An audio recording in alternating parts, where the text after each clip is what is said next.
Welcome to the Ruvheneko Show. This program is going to take a journey across the African continent. We have so many forums in which we discuss Africa's problems, but not enough where we discuss our solutions on our own. Now this program is going to take us through this journey. Africa, by Africans, for Africans. And the key thing about this particular talk show is it won't just end as a talk show. What we're going to do at the end of every program is have a call to action. What is your responsibility as an African? What is mine? So welcome to Ruvheneko.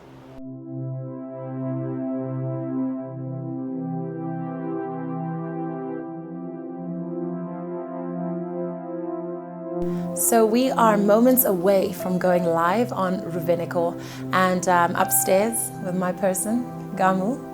She's my makeup artist, and we are getting ready for the first episode of Ruvheneko. Hashtag Ruvheneko Live. Minister Walter Mzembi apparently is on his way, so we'll be meeting him downstairs shortly. I'm excited, a lot of feelings. So get comfortable. Tell the friends to tell the friends to tell the friends to get connected on Facebook Live, like the page. We're also on Instagram, on Twitter as well. And let's keep this conversation going. This program is for you. What we want from this program is answers on any level about anything and everything. So let's do this.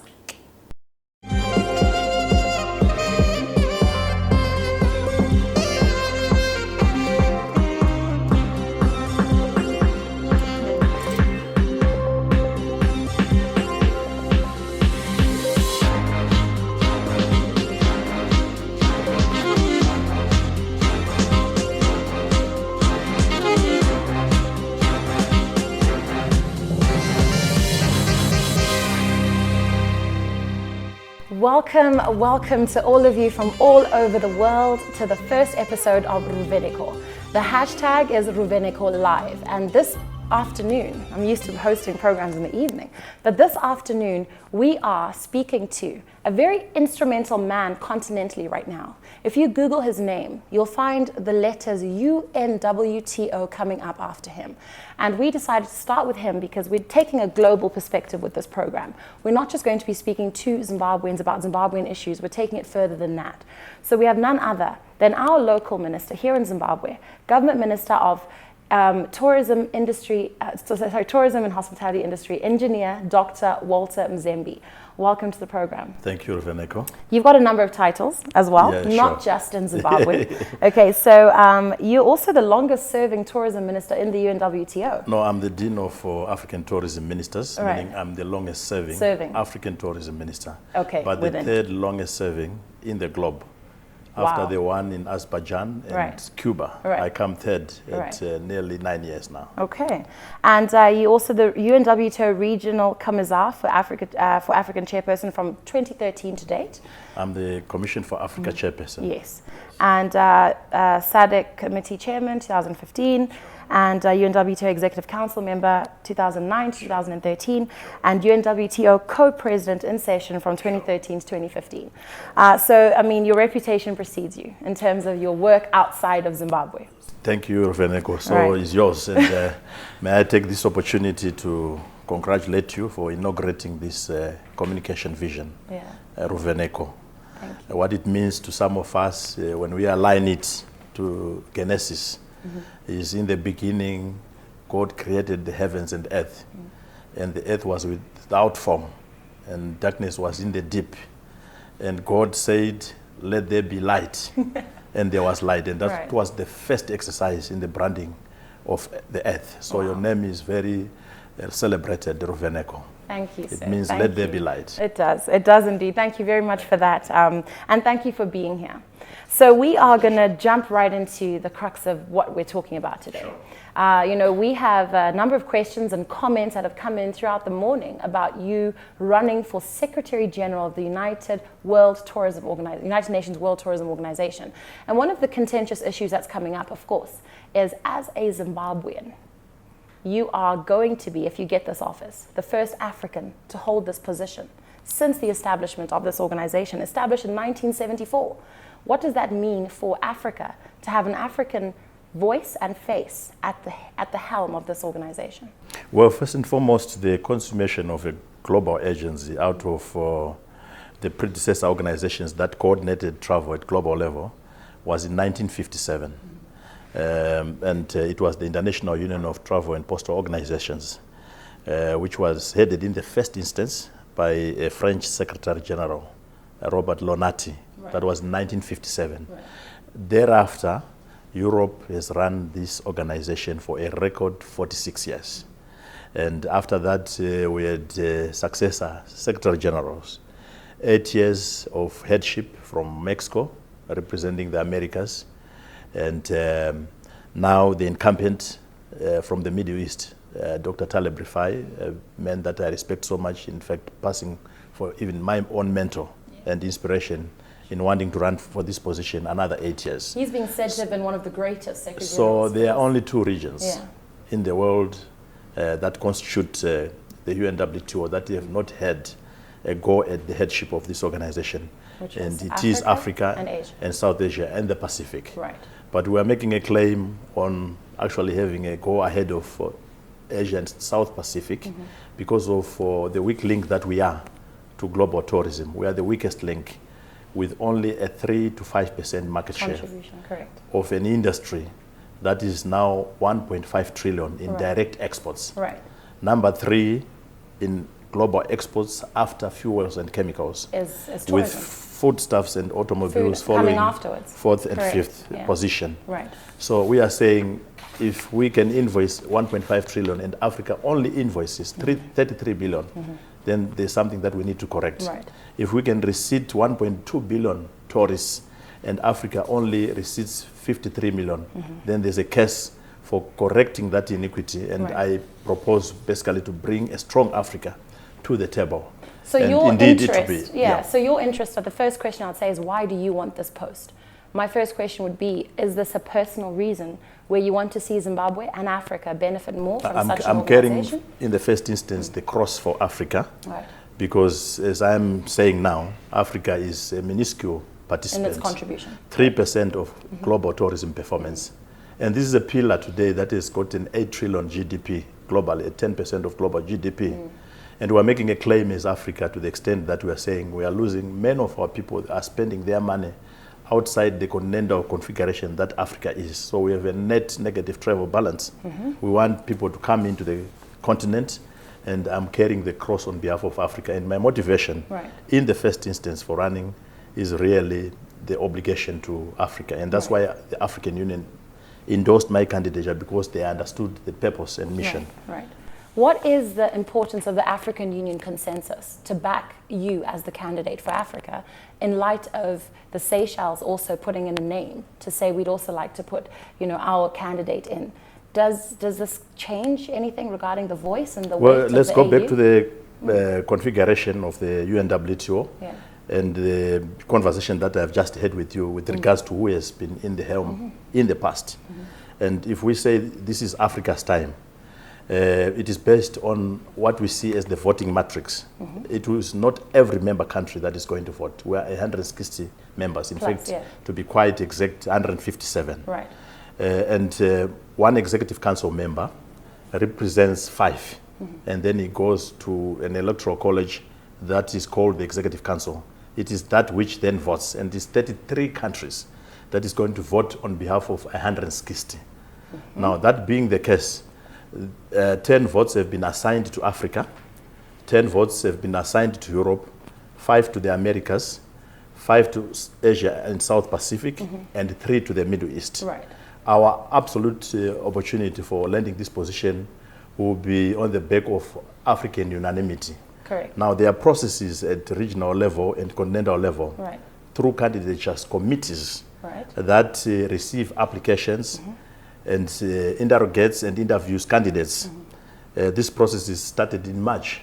And in fact, exactly on the 15th of March, the Southern Africa Development Community, SADC, subjected our papers to a process of shortlisting. And I was shortlisted, eventually adopted as the SADC candidate. Right. In the room were all these countries that you mentioned, including the Seychelles, because SADC is a 15-member body, and they didn't object at the time.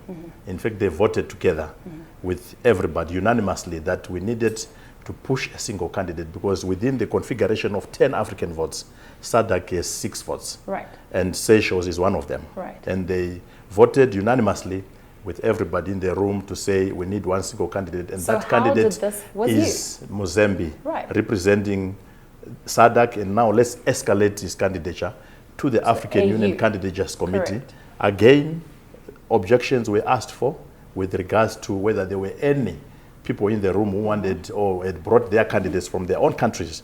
And Seychelles was in the driving seat together with 10 other countries that constituted the Candidates Committee. And they endorsed my candidature. They said, this man is the right man, one, because I bring core continuity. Was that out a unanimous vote as well? Unanimous. So and what happened? Well, have you engaged? It is the sovereign right of any country to break ranks if they saw fit. As to what happens to them when they break ranks, I don't think it is a very good thing to break ranks where there's unanimity, unless if they are absolutely convincing and compelling reasons to do so. In this instance, I've since met the Secretary for Foreign Affairs of the Republic of Seychelles. We had a very amicable conversation. Have you met with Mr. Lane Saint? We meet in various fraternities. In fact, we are friends.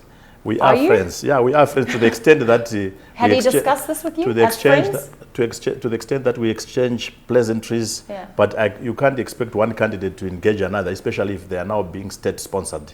But that you can't really call yourselves friends if one would go and put their name forward without having discussed with you this is, after a unanimous vote from SADC, from the AU. I think the national interest is superior to our own agendas. And so you feel like it's not his initiative? There's a national agenda Well, pushing because him. to be a candidate, you have to be endorsed by your own government. So I don't need to talk to one who has been endorsed, because it is in his national interest. Yeah, that's why I spoke to the state. Right. And I sought to understand why they've proceeded. Have you understood that? I haven't understood it, because they haven't actually responded to me. They just took our submission. Yeah, okay. I took the liberty to actually engage them. Yeah. And our Foreign Affairs Minister has also met them. And the matter is now resting with the 2 presidents. And whatever happens, we have factored them into the equation. And your hope who run this election. Either way. Either way, no problem. But ideally, is your hope that after your engagement and after perhaps our foreign ministers discussing that he would pull out? And let you continue as the candidate that was endorsed by the African bodies? It's just a plea to respect regional and continental processes, because we must submit to our own protocols as much as we want to succeed, and he also wants to succeed. Well, surely you shouldn't be worried, regarding the outcome if you were so strongly unanimously endorsed. When it comes to voting, like you said, when it comes to voting within the organization, surely they'll respect and honor that you were the African candidate initially put through. Well, I think as the first respect is granted to the vision. Right. If I have a superior vision, I shouldn't worry about the entry of him or any other country. It just undermines logic and defeats logic to say, when the arithmetic is as simple as it stands, that we stand a 33% head start if we secure the entirety of the African vote at 10. Right. We have a very good head start. Sure. Yeah, but what I simply object to is that other regions see us as very easy waters to fish from. It doesn't speak very much to our own integrity as Africans. Right. And I would hope that it is us also in reverse exercising that fishing in other regions, rather than to be the vulnerable ones, where everybody imagines that if we go to Africa, if we just put a little bit of incentives here and there, we can divide them. Right. I would like to stand in defense of African integrity, to say that the vision itself will convince them to stick together. Sure. Minister Mzembi, when it comes to elections, sometimes there are factors that make people sympathetic or biased or, push to support a certain candidate.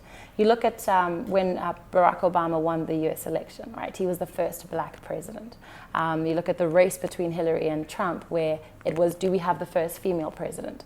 Do you feel that you deserve to be the next UNWTO Secretary General because you will be the first African, or because you deserve it because you are Engineer Mzembi? Because of a combination of both. I have the craft competence, right. I have the longevity in the tourism sector to make a claim to that.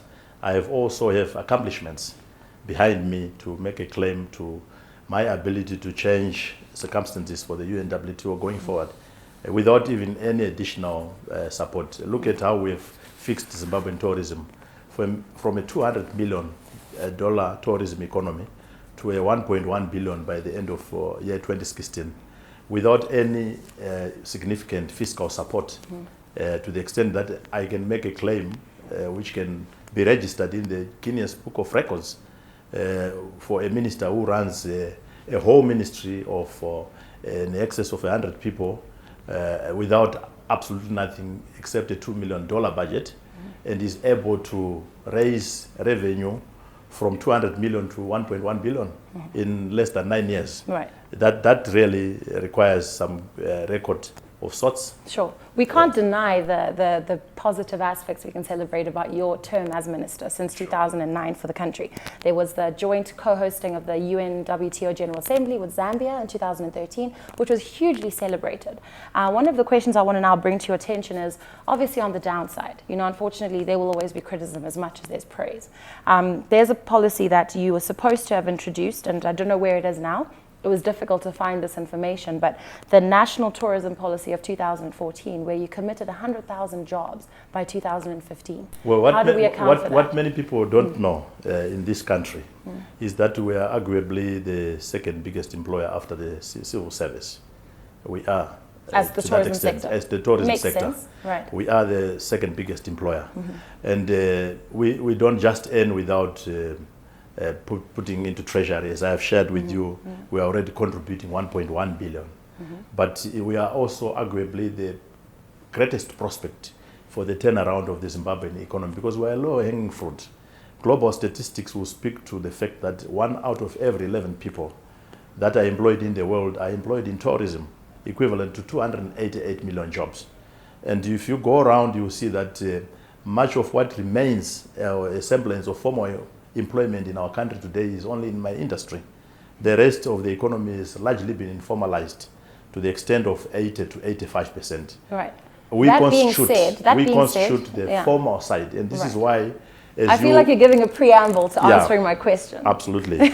That being said, were the 100,000 jobs created in the year that you promised? We have. How do we account for that? You can see that Central Statistical Office will give you those statistics. Yeah? Okay. We have got our own returns. Right. And we could be doing better, Ruvheneko. It is a function of what you are investing into the sector.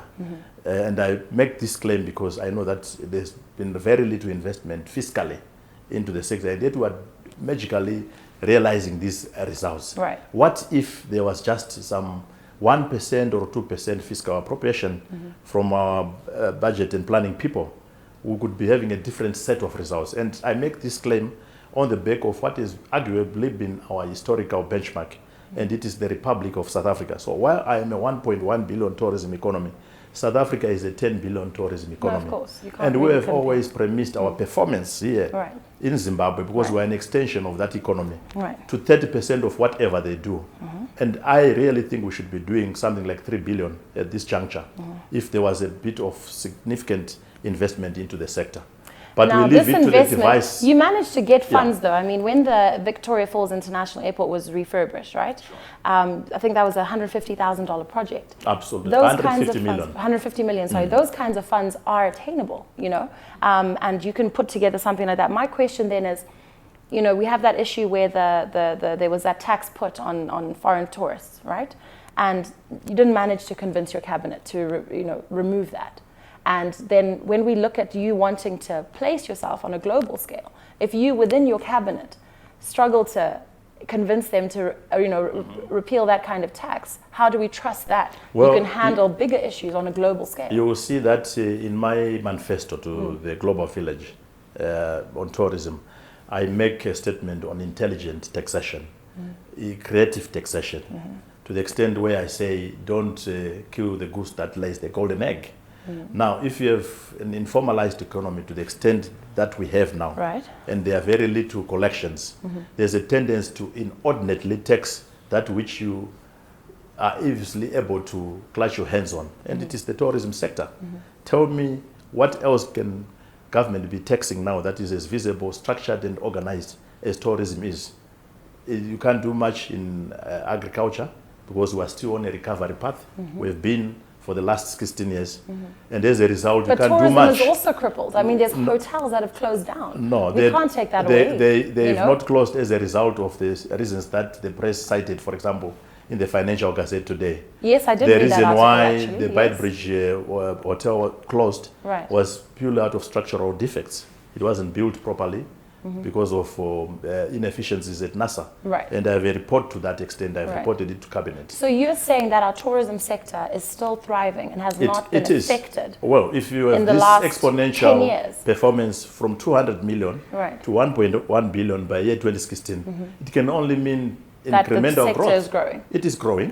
It is growing, but I'm wishing that it could be growing faster on the back of significant investment. And of course, you rightfully cite the Victoria Falls Airport. It was inspired on the back of our vision on the hosting of the 20th session, UNWTO General Assembly.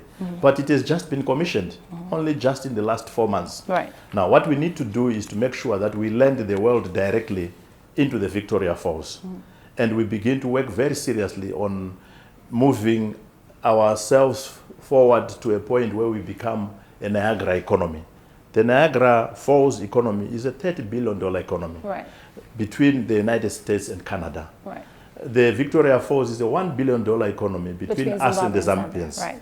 The difference in terms of the opportunity to exploit is the 29 billion. And how do you unlock value out of that? First, you plan an airport, as we have done. What does it do?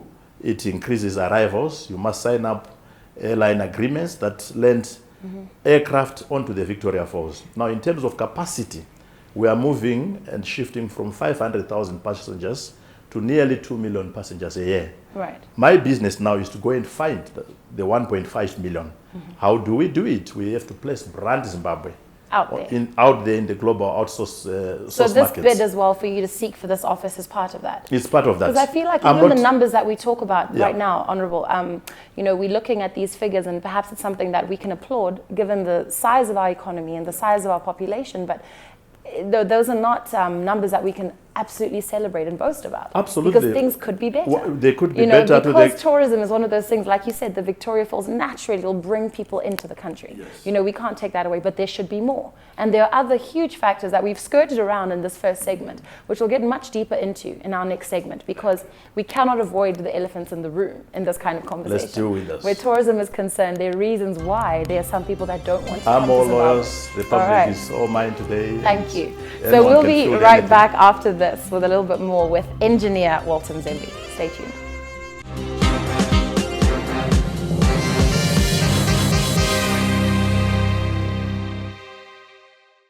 The United Nations World Tourism Organization is an agency responsible for tourism for the entire world, particularly focusing on its 157 member nations. It aims to use tourism to contribute to socio-economic growth and achieve sustainable development goals globally. It uses tourism as a driver for economic growth, inclusive development, and environmental sustainability, especially transformation agenda in Africa. It represents the private sector, educational institutions, and local tourism authorities. It aims to further digitalize and upgrade travel systems of African countries so they adapt to technological innovations. The current Secretary General is Dr. Taleb Rifai. He's Jordanese, based in Madrid in Spain.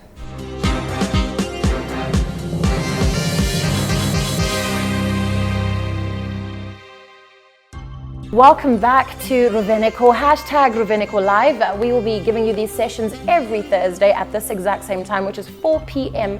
CAT.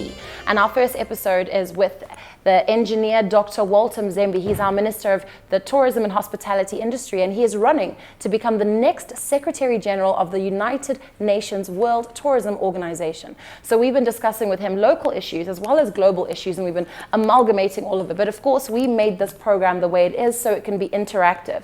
We want you to participate. I can see some of your comments coming in on our feed already. So we're going to address some of those in just a moment. But before that, there's some things we still need to address between the two of us. Honourable, so I just want to come to, as I said before the break, the elephant in the room. You are a ZANU-PF government minister, right? And many people are saying, you know what, this kind of thing doesn't make sense. How do you feel you're going to be received, supported, let alone endorsed by the international community, given the pressure that Zimbabwe is under, the sanctions that Zimbabwe is under? How will your position strengthen the African continent and strengthen Zimbabwe? Well, the world visited Zimbabwe in August 2013. And representatives of the world. Yes, that was the hallmark of global endorsement. When you have 157 countries coming to endorse your General Assembly and engaging with every polity, from the president right down to the people that were local delegates to the conference. It was a mark and an exercise in the global endorsement of brand Zimbabwe. We have never looked back after that. You will recall that in 2015, the New York Times, in its 52 Global Must-Visit report, actually cited Zimbabwe as a once avoided, now a must-see destination, placing it at number 14 of the 52 destinations. Must-see. That must-see. I must interject you there. I've read that before. Yes. Must-see meaning what? Because you know there's a must-see where it means you must see this, whether it's good or bad. You know, it's one of those places you must go and see for yourself. Is that something to be proud of? It is absolutely something to be proud of, because those are the endorsements in our own trade. We do that by endorsement. Now, following on from that, we have just been captured by another American magazine, Condé Nast Traveler. Right. You see it on business class and other classes, first class and economy. Well, those are the classes you travel. Not everybody sees those everywhere. Ones. Yeah. And it speaks to, again, the 17 best places to visit in the world in 2017. And Zimbabwe cited as number 13, with Rwanda at 14. And clearly, there could not be all these endorsements. You saw it in 2014, the world best destination after the hosting of the General Assembly. It's just that our story is not told sufficiently enough. We need platforms. Okay, I think you've like totally taken my question on another tangent, which is also fine. Sure. But let me now ask a more direct question, okay, about ZANU-PF. Yeah, sure. When you said that you're happy to give up your role as the minister of our government, if you get this position as the UNWTO Secretary General, does that also mean that you then divorce yourself from ZANU-PF? How does that work? Why would I? It's a question. I'm sponsored by ZANU-PF from the sense that I'm a ZANU-PF candidate at constituency level. Right. So I get elected on a ZANU-PF ticket, get into government as a member of parliament. I'm picked by the president or nominated by the president for service in the executive branch of government, which is what I am, and I've been there for the last 9 years. Right. Everybody in the world knows my craft competence. They judge me on my own merit in the first instance. And you're certain of that? Absolutely. The confidence that you carry into this election for UNWTO Secretary General takes away your affiliations with a government that has been attacked, sanctioned, ridiculed, judged, and basically a lot of people have even distanced themselves from doing business with us. Well, is that something you can take into an election that proudly? Says, let those that have not sinned pick the first stone and cast it or throw it. Well and good. On any brand in the world. Well and good. Because no brand is safe. But not everyone takes that adage into a polling booth. From these occasional shocks, as we are talking right now, even the American brand is not doing very well. You see? Well, we know your feelings about that. There are many brands that are not doing well 100%. As we speak. 100%. The Jordanian brand of the incumbent Secretary General, you saw it under attack just recently. So there's absolutely no brand that can claim purity. Right. Brands suffer from setbacks from time to time. Right. And it is the responsibility of national administrations to ensure that they work for the growth of their own brand equity. And that's what we are doing now. These endorsements. So in short, you don't feel like your affiliation with the ZANU-PF will affect your position? Why would it? We are not an outlawed organization by any stretch of imagination. You're not outlawed? We are a government. We are not outlawed? We are not outlawed. What does sanctions mean? We have... Minister Mzembi, what does sanctions mean? I've not seen any country that has closed our embassy anywhere in the world because it is representing a ZANU-PF government. If anything, they are crying for bigger and better representation. It's only our limitations. We shouldn't get into the embassies regarding that. It's only our limitations, our fiscal limitations, that are actually undermining our ability to spread our presence beyond the 38 or so missions that we have as a country. And they are reciprocated by governments from other places. I haven't seen any mission that has been closed down here due to political differences. They closed them for other reasons, budgets, okay, these are now and so forth. Obviously, these are now your thoughts on, Yes. on sanctions, And which I think would be a separate conversation. Notwithstanding that, Yeah. let's look at European Union sanctions, for example. Articles that were invoked against Zimbabwe, they were all revoked in November 2014. And this is why I'm saying, to the extent that we are unable to tell our story, we must store it, brand it, and sell it to the world. Now, these things happen, and no one wants to speak to them. That there's a lot of things that happen, and all these reversals. Right, taking you know, place. there's a lot of reversals, but there's a lot that's still going on. You know, and I'll speak personally because I can, right? In this particular instance, absolutely, right? Being the child of who I am, right? There is ongoing sanctions that we know of, right? And I speak to this. I ask that question specifically because I do feel that there is this mentality, right, from yourself and a number of people I've also spoken to, that things are not that bad and that the sanctions are not that serious.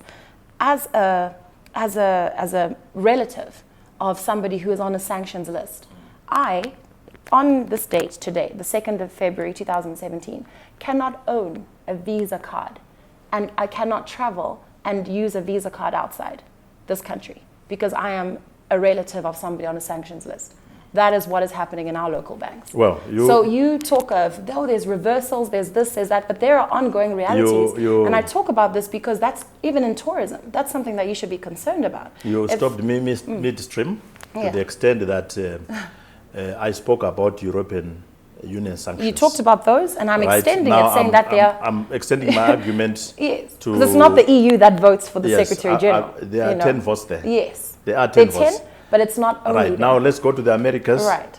The Americas, there are 5 votes, excluding the United States, which is not a member. Right. The sanctions that you speak to, with particular reference to this election that you are talking about, really do not matter, as it were, because they are from a non-member country. They can exercise their influence on the phone or otherwise, but they are not going to directly participate in this election. Right. But they are there. They are a legacy of the democratic government. They were renewed by Obama only in January. But I don't get the sense that the current administration of Donald Trump would maintain those sanctions going forward if we make our case properly. Right. He strikes me as a person who is inward-looking, very nationalistic, America first, and we coincide there. Are we not because the same? We are Zimbabwe first as well. Are. Yeah. And we have propelled going forward into geopolitics the principles of non-interference in the sovereignty of other nations. Yes, he shares the same principles. If you go even to sexism issues, we have so much in common with this administration, to the extent that all we need to do is to get into a room and we'll come out smiling and shaking hands. You believe that? Absolutely. And do you think the role that you want will facilitate that kind of discourse? I would be very happy to be thrown in the deep end to come back with results. Right. Because I did that before with the Obama administration. Right. And I found them less engaging than the kind of engagement that I'm actually seeing right now from Trump. Within his first 90 days, you're getting that? Yes, notwithstanding his shortcomings, which are perhaps overblown, because he's fulfilling his own election manifesto in the first instance. Right. What we need to do is to place a balancing argument or counter-argument and seek concessions to what he's doing. And I did that with my own testament on what I saw as the need for diplomacy, engagement, to get and seek redress on some of the issues that have taken place in the last 72 hours with these executive decisions. Right. So I did see your comments on Trump's decisions. You know, there's, you know, when you launched your bid, right, in Madrid, right, at the Torre de Cristal, you spoke on a number of issues, right? Absolutely. And one of the things that I want to touch on, you know, that you spoke to in your speech, you know, because you make it seem as though, you know, it's going to be quite easy to open up borders. You talk about the ease of doing business, the ease of movement within African countries in particular, and generally in the world. And obviously what Trump has spoken to in the last couple of days is the exact opposite, you know. And what I want to know from you is, how would you address something like that? Well, first and foremost, we are already riding on policies that are captured under the vision of the Africa we want, Agenda 2063, the 50-year continental vision going forward. And it speaks to the concept of an African passport, meaning that if you have an African passport, you can access the entirety of our 54 nations from Cape to Cairo. That in itself facilitates tourism, it facilitates travel. To the extent that African governments are already conscious of the need to open up, it means it will serve and enable tourism. So what we need to do in the African Union conversation is to make sure that we place travel correctly. They are speaking to a vision of trade and investment, value addition and beneficiation. I have made the counter argument to the African Union that it can never happen without placing travel correctly in the equation, because for people to make trade and investment decisions, they must have visited, they must have done some reconnaissance, and that reconnaissance arises out of travel. So Africa is going to be opened up. We absolutely have no option. We have to open up. But of course your role would be on a global scale. My role will be on a global scale. I get the impression that the world is too struggling with what could an African Secretary General mean for travel. My deployment by the African Union goes beyond travel. They are sending an apostle of trade and investment who understands the role of travel in opening up the bigger continental opportunity that is latent here in Africa. We pride ourselves as the now opportunity continent.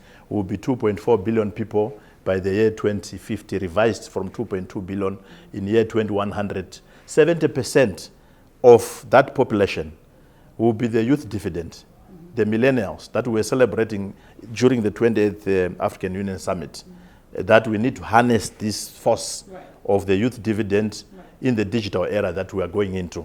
Because Africa will be so sought after that every continental bloc is revising its perceptions around Africa to the extent where they see the future markets of trade and investment in this continent. But you need the deal broker. The deal broker is going to be in Madrid, in Captain High Street. And this is why Africa is looking for its best trade and investment negotiator who goes there wearing the travel hat, who goes there wearing the tourism hat. And that man is Dr. Mzembi, myself.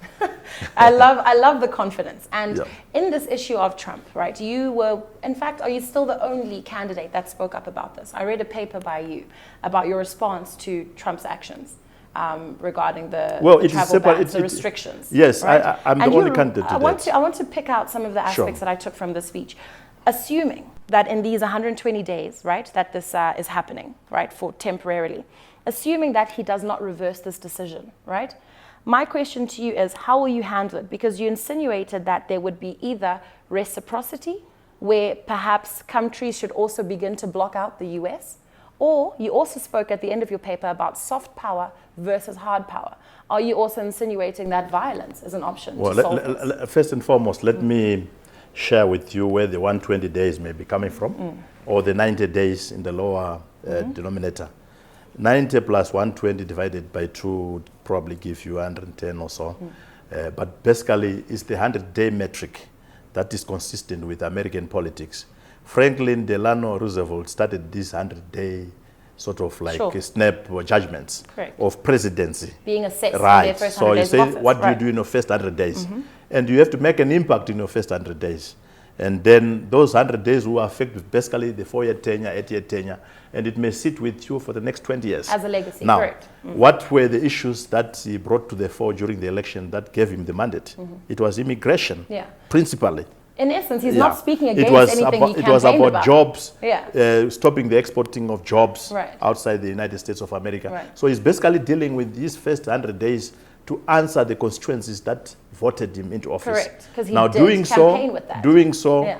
obviously, without paying too much attention to the unintended consequences on sectors like mine, travel and tourism. And we are simply saying, hey, Mr. President, we have this sector that has been doing so much for you in the United States. It registered 1.47 trillion in GDP contribution to the American economy by year 2014. That 1.47 trillion is equivalent to the entire global export earnings of 1.5 trillion by all of us, the world's 192 UNWTO members. And we're saying, if you interrupt that in your own economy with your thrust on exports, and cutting the budget deficit, you may be doing it to please a constituency, but it will have serious unintended consequences, not just for your domestic economy, but also for source markets. Right. And not just do you think he doesn't know that? I mean, this sounds like basic economics. I don't doubt that he's got advisors that tell him that. Well, for me, the concern is that he's actually doing it and getting away with it. We may be the ladder that he requires to climb down from those positions. Because those ladders are the voices of conscience, the warnings that we give. And he can simply relate to them and pass them to his constituencies that, yes, I wanted to do this for you, but there are other factors at play. Look, but the reality is no one can do anything about it. You look at state sovereignty. What can we really do? I'm sure as the UNWTO, what can really be done? I'm absolutely certain that the arguments are being heard. Just yesterday, you saw a statement coinciding with my thoughts from their own president of the U.S. Travel Administration. Right. His thoughts were absolutely congruent to my thoughts to say that, please, let's balance security with facilitation of travel. Let's protect legitimate travel. Let's not lump every travel that is happening into and out of the United States with insecurity or our fears on security. Sure. Here in Africa, we had won the security war to the extent that we had now started opening up to each other. You saw us opening to each other with the Zambians through the Casa Univisa. We are now extending that Casa Univisa to 5 countries that include Namibia now and Angola and Botswana. Right. But there are also other openness programs that are taking place in East Africa between Rwanda, Tanzania, Uganda, and Kenya. And going north, we also have an openness program in the ECOWAS. Who is benefiting from global tourism today more than anybody else? It is Europe. How are they benefiting? On the back of openness through the Schengen visa. So you enter one country, you enter 28. Right. And as a result, it's not a coincidence that out of the 1.5 trillion that is being receipted globally, Europe has a 60% market share. It is the legacy of those secretary generals from Europe, the 3, that work to set the agenda in the UNWTO, intimately connected it with state administrations to the extent where the state is now facilitating tourism. We want that intimacy in Africa through our leadership. Okay, I'm going to move on from that and come to our live feed here. As we said, we are live on Facebook, we are live on Twitter, we are live on Instagram. And we are housed today by the Meikles Hotel. We thought it was fitting for the 5-star hotel in Harare, the capital of Zimbabwe, to host their minister. And so we're here, and they serve a famous high tea here, which we haven't touched, but we're too busy talking, so we'll deal with that afterwards. But to the live feed, your questions can come in. You're welcome to help us conclude this discussion today, so send them through. A comment here from Kuda Chris Mundura says, why is Minister Mzembi concentrating on being the UNWTO Secretary General when he still hasn't achieved much domestically? Domestic tourism is still expensive to the normal citizen. We can't travel to tourism sites. We only learn about them. What has he done about this? Well, the questioner mixes visits with tourism. We all potentially are visitors to destinations within the country, but we are not all tourists. Neither do we all become tourists. A tourist is one... We can become tourists. Neither do we become all, but we can. Yeah, that's where domestic tourism is. A tourist is comes one who spends his time 24 hours at least out of his normal place of domicile and spends in the host destination, whether it's Victoria Falls, Caribbean, and so forth. Now, I want to tell this brother, whoever he may be, that the success of domestic tourism is not a function of Minister Mzembi saying, go to this place or that place. It is a function of the collectivity of government's ability to raise a middle class that can afford those products. So today we boast of China having 128 million outbound tourists, but these are outbound tourists that have graduated from a 4 to 5 billion domestic tourism market. So China deliberately pushed 300 to 400 million people into middle class. Now you can't tell me that all these factors that result in the creation of a middle class reside in a sector called tourism. They are a function of the totality of our actions. Mzembi, that's taking away responsibility from the tourism sector. Price controls are a factor. There's no way that there can be 2 prices. If I want to go bungee jumping, that there is 3 times or double the price for a local versus an international. They are a function. It doesn't make any sense. Let me get back to the argument. They are a function of the totality of the actions of government and its people. So Which today, is you? which is me. Yes, so you're representing that totality I want today. to separate the argument of running for this office and the creation of a domestic market that can afford products. Right. Now, if you tell me now that people in the streets here You're can running suddenly... for that office also hinges on the success of your market. Can suddenly, but Yes. You do much to a limit within, then you see the opportunity to actually raise that middle class from outside. Because there are opportunities that I see now as minister, which I can't influence change, but which I can influence change. You should. No, which I can influence change. Because I feel like there's a big issue here when we discuss with different ministers, right, of different ministries. This happens repetitively. If we were to say that the process of electing you as the next UNWTO Secretary General hinged on the success of your own country, right, regarding its tourism. We've talked about the things you've achieved, which we can never take away from you. But even on an aesthetic, you talk a lot about brand Africa and a lot about brand Zimbabwe.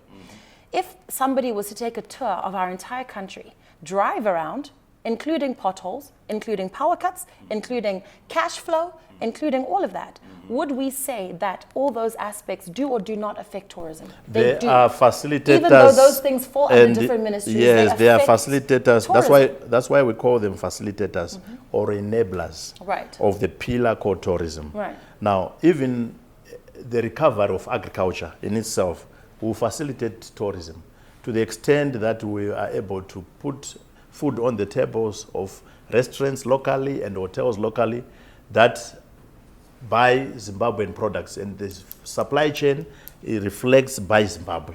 That success in agriculture as a pillar will positively impact on tourism. But do you the success discuss of manufacturing? Quite seriously? I'm not being.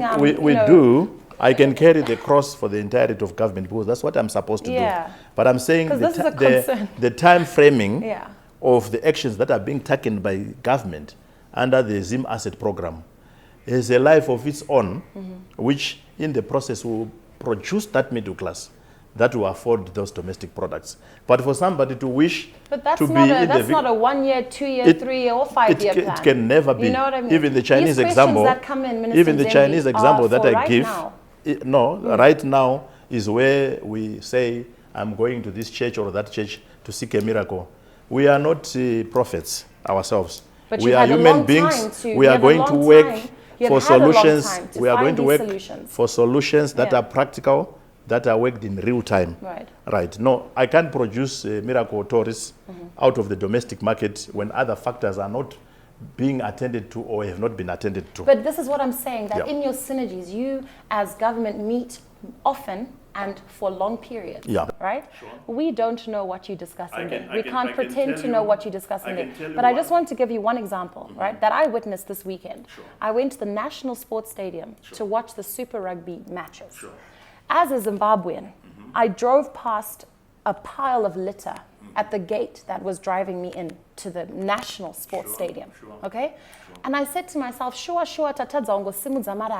just for this one day, right? Bearing in mind that that rugby match was not just for Zimbabweans. There are some people that flew in, tourists, to watch this match.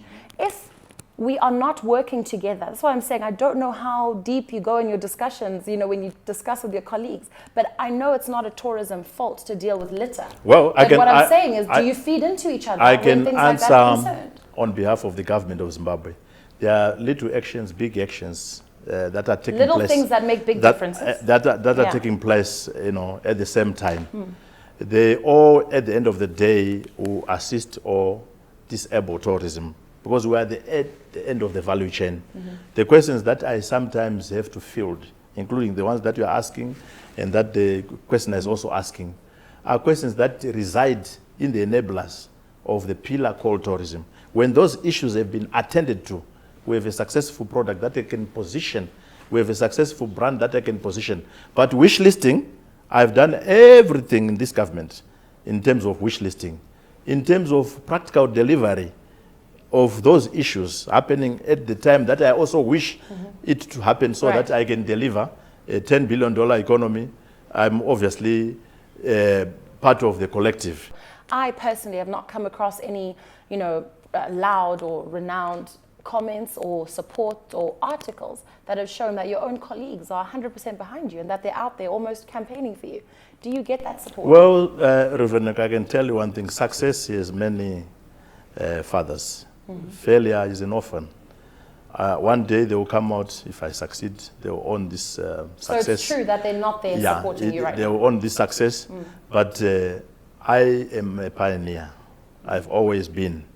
And to the extent that I've commanded the strength and courage to bid for deployment into an international system, an international position, I'm a change agent. I asked this question about your colleagues because we have to look at both sides, that assuming you don't win, you still have to come back to life here. Because if you do, when you're moving to Madrid, your life completely changes, right?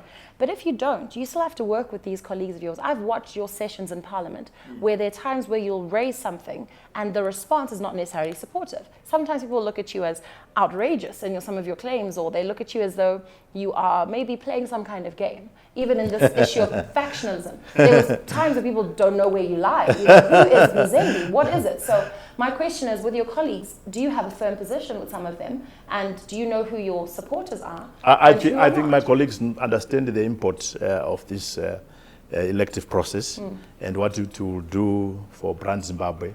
I'm sure they are with me and I'm with them, but they are also exercising their goodwill within the context of the limitations that are at play in the economy. I grant them. Those limitations are basically relating to financial and fiscal support for a campaign program of this nature. It cannot happen out of my own natural devices or own savings.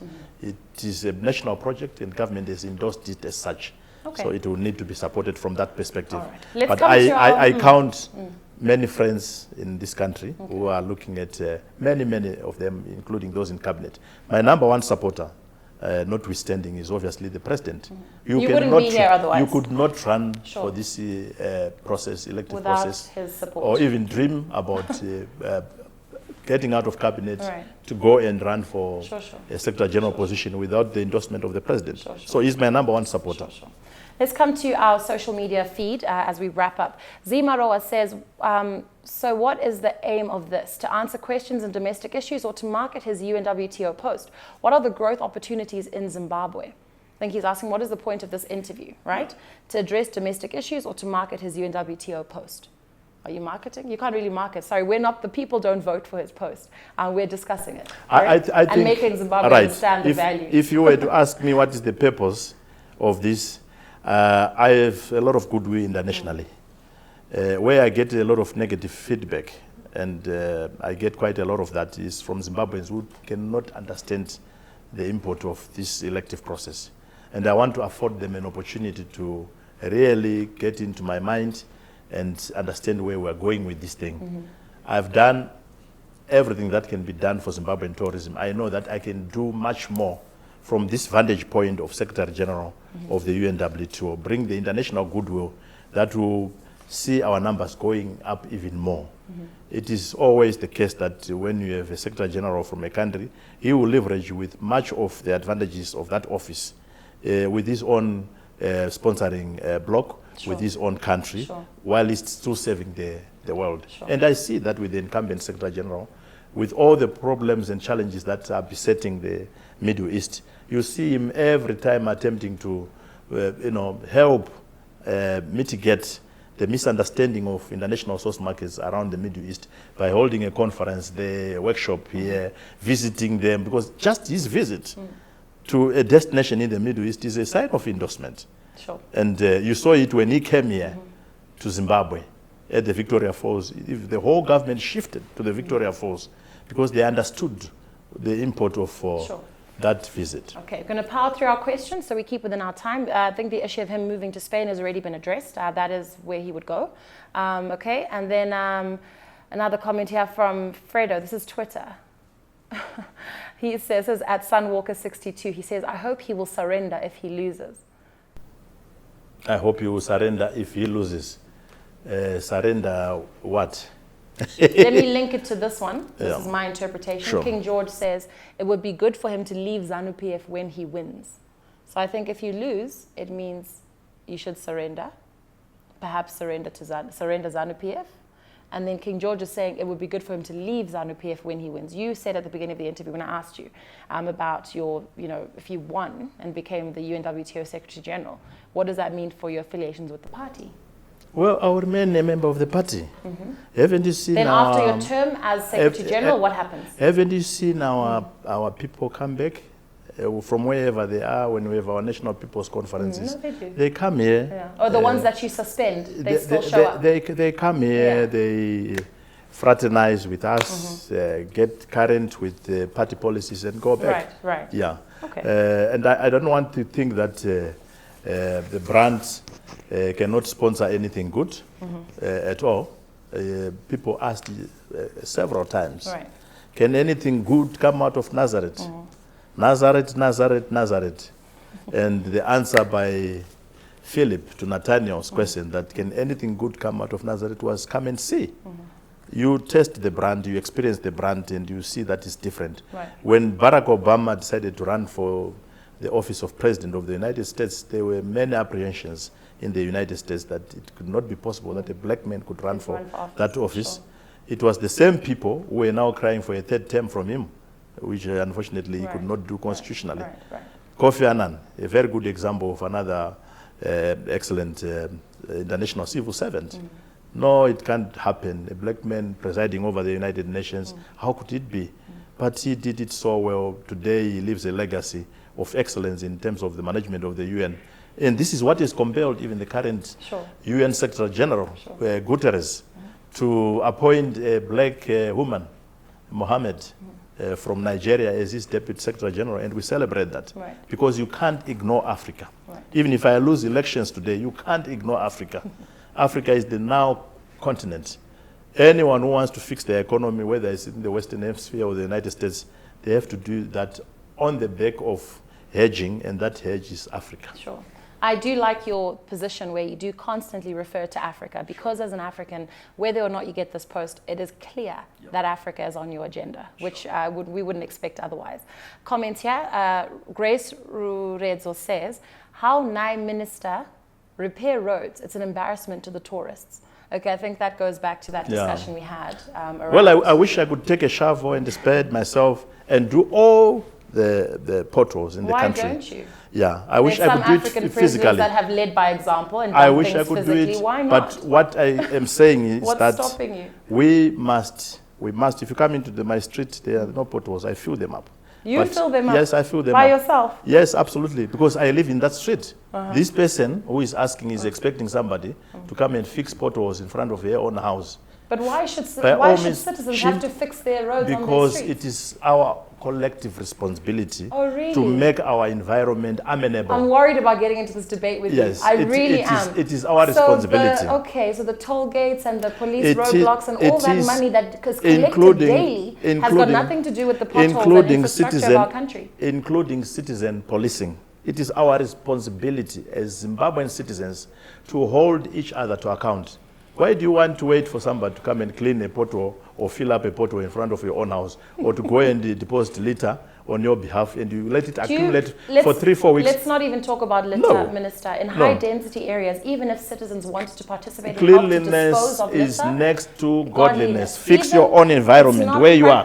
It's not practical. In a high-density suburb, right, whenever you pick up a magazine and you're flying to Zimbabwe, they often talk about Mbare, Anditi. If you go and visit those flats, if you go there, the level of litter and road destruction that even a citizen in their goodness of their heart could never put that together. That is a monumental infrastructural issue that needs to be sorted from the top. Don't allow it to accumulate. From the top. If you are citizens, responsible citizens. If you're a responsible government, wouldn't allow it to Yes, we do. Government will do its bit. Citizens will do its bit as well. We'll pick up a piece of paper after ourselves. Citizens but do not are the ask ones us to who refurbish a road. They are littering. But you want us to refurbish a road. Citizens must. At some point, you can't differentiate what is a rubbish dump and what is a road, because I personally think that we need to deal with the littering starts from the mindset. So if we assign ourselves the task of not littering as citizens, there will be very little to collect. And I see that I'm arguably one of the most exposed citizens in this world. I'm in this world. I've moved a couple of countries, really. And I see that citizens in other countries, they are very responsible. They don't just litter anyhow. Because their governments, because their governments use the taxes to correct these things. It starts with the Summer minds. Rose is saying citizens pay to have these roads maintained, not to shovel themselves. How ridiculous. Now, if you ask this person, when the last time she paid her rates, to the city of Harare, you'll be very amazed. So you're returning it back to the You'll be very amazed. So there is collective citizen, responsible citizen behavior. And I'm really serious about this, Ruvheneko. Let's stop pointing fingers at government. Let's start by pointing fingers at ourselves.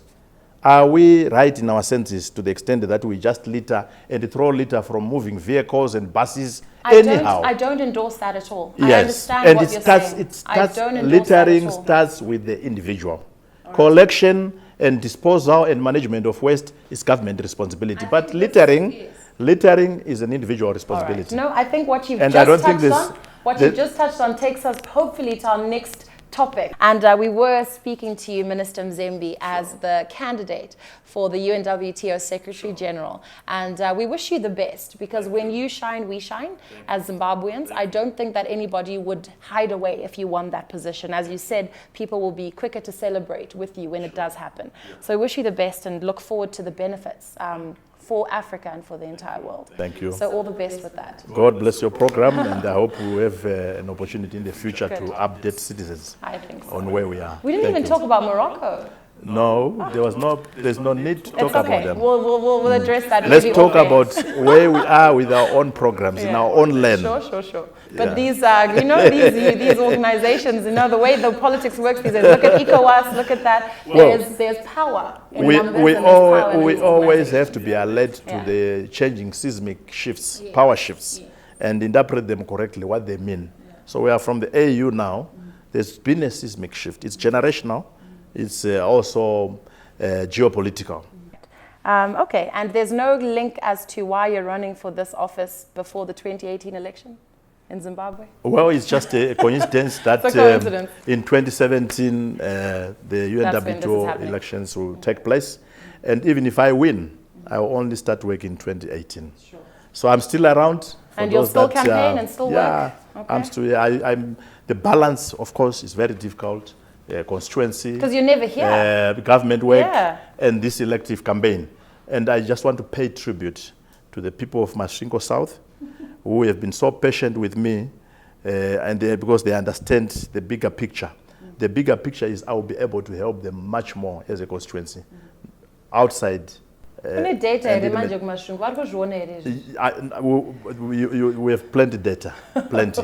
But I want to pay tribute, and hopefully in the next 2 or 3 months, even as I move around, I do plead for them in terms of interventions. I'll be able to say, while I was out, this is what I was able to put together for you, because I will always, my heart lies there, I'll always be there, physical or spiritually. Good. Yeah. Well, thank you. I won't. And of course, my family, which is bearing with my extended absences. Good. Yeah. No, well, I won't thank you again, but I will thank you for participating in our first live episode. I must, of course, pay tribute to where we are today again, which is the Meikles Hotel. There's so much more that we're going to show you about this beautiful structure. But of course, I'm thanking also Astro Mobile and thanking those that dressed me. This is Wisteria Lane.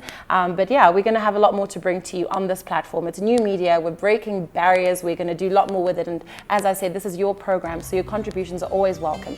Let us decide the way forward together. All we want are answers. I'm Ruvheneko, and that's it from me. Be good, and if you can't be good, be safe.